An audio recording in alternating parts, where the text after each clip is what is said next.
In I Really Love My Husband, Gigi Hawkins' undercooked feature debut as a writer-director, Teresa, Madison Lindsay, tells others that she really loves her husband every chance that she gets. But by saying it out loud, it often looks and sounds like she is first and foremost trying to convince herself that her love is the true kind. Except, starting with the early scenes of this comedic drama that could have used both better humor and deeper dramatic stakes, there are various clues that she might not, in fact, be in love with Drew, Travis Quentin Young, an incurable people-pleaser who Teresa actually seems to be annoyed with too often. Why else would she be on the phone on her wedding day with who appears to be her ex, exaggeratedly telling them about how much she loves her husband?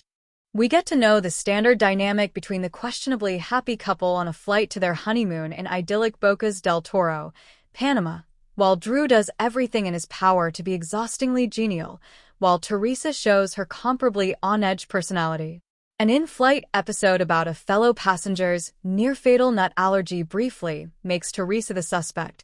Is it her keto bar that caused the crisis? But when Drew heroically jumps in to share the blame, it becomes a bridge too far for Teresa. Does he really have to be this damn nice all the time?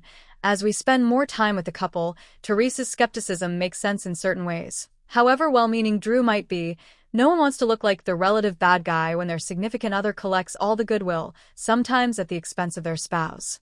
But what doesn't make sense is Teresa's gradual unraveling during their honeymoon, considering their trip isn't even immediately after their wedding.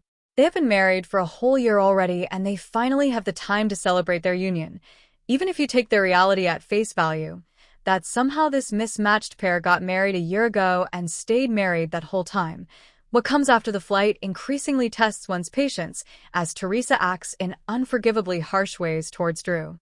We aren't supposed to judge, of course, as every person, in real life and in movies, is allowed their own awakening and growth regardless of their age. But you are never quite sure whether the movie itself manages to stay non-judgmental towards Teresa as she tries to spice up her marriage with Drew, only to eventually blow up and admit to her true feelings. Often, this critic wished that some of the grace notes that the script allowed Drew were also utilized for Teresa. Thankfully, the film dials up its energy only briefly with the introduction of Paz, a truly captivating Arta G, the non-binary manager of the couple's vacation rental. There is some chemistry amid the trio. One Hawkins should have teased and leaned into more, which leads Teresa to suggest to Drew, what if we seduced Paz? Soon, she gets her wish, and the trio has a rewarding threesome, an episode I Really Love My Husband neither shows nor, thankfully, judges.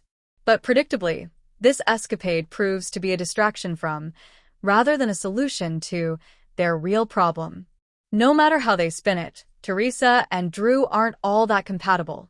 Knowing this, staying with I Really Love My Husband, even at its compact 79-minute runtime, feels like a chore, despite the movie's pretty locations, though the film's digital look doesn't do justice to them, and committed cast. Among them is Lisa Jacqueline Starrett, who alluringly plays a former reality TV star and Paz's friend that the story can't find a real use for.